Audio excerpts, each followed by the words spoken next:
So this looks a little bit different now, and that's because we did frame it out. He started cutting the brick hole, and this is where we knew we were going to run into some issue, but we didn't know exactly how we were going to overcome it. The instructional video was great. It showed how to cut through siding and everything and install the door. But we have brick. We knew that was going to make a big difference because not only are they full pieces of brick, but then there's a space in between the actual house and the brick, so that makes for a huge gap.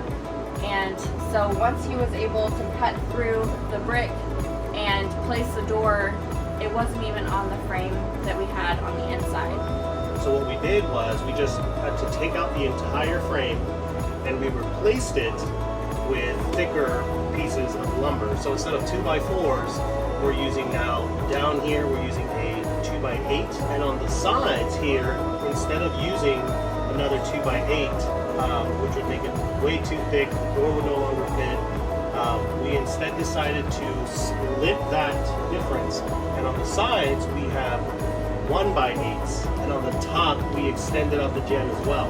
So now the frame covers the gap and it sits on the sill on the inside, it sits on the cleats on the top, and on the side here there's a stud, and on the side here there's a stud. So it's actually a little more secure than it initially was, and it just extends all the way out, and it's not going anywhere. So now we have an entire frame built out that goes between the brick, which the brick also supports it.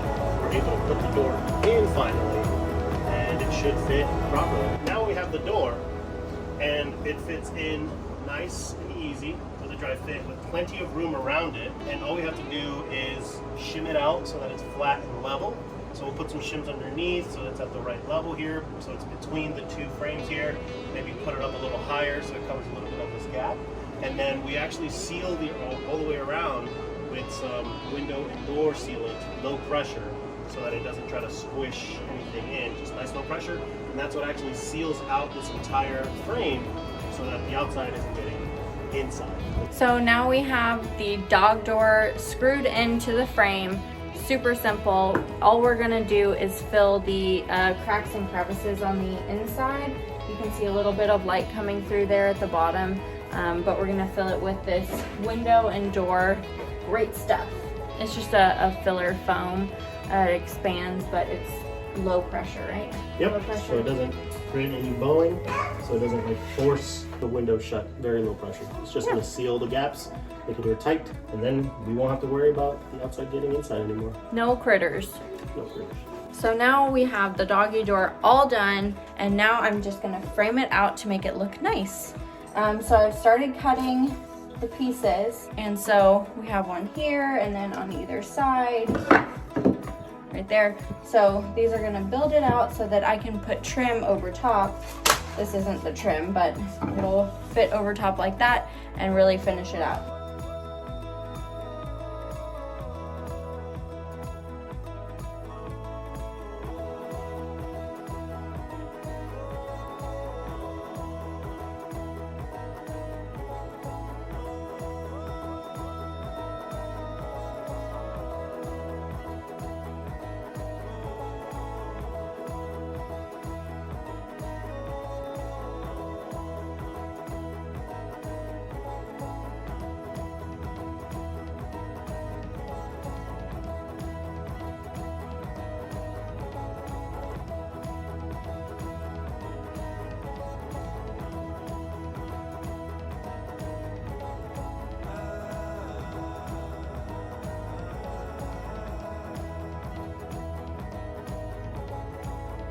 I'm about to finish up this trim, and this last piece is going on. These went on really nicely. I already wood filled the creases and everything, but I needed to go to the store and get another piece because I cut one too short, or I cut it wrong. It was actually cut too long, but it was cut wrong, so whatever.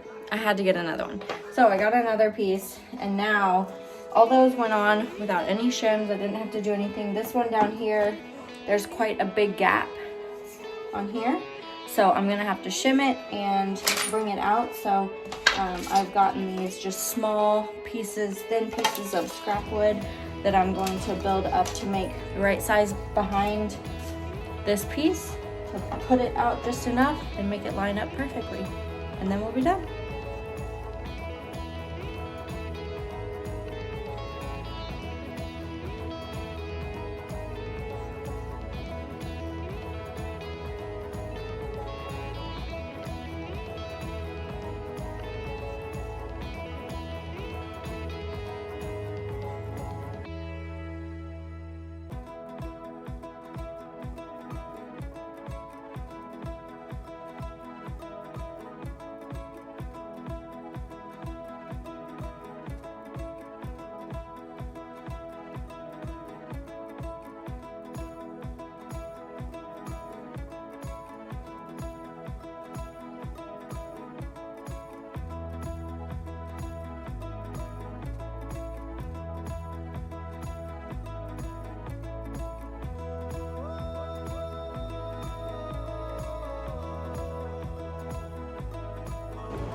So now,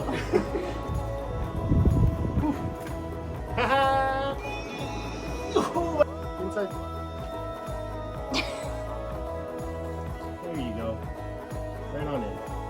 Safe.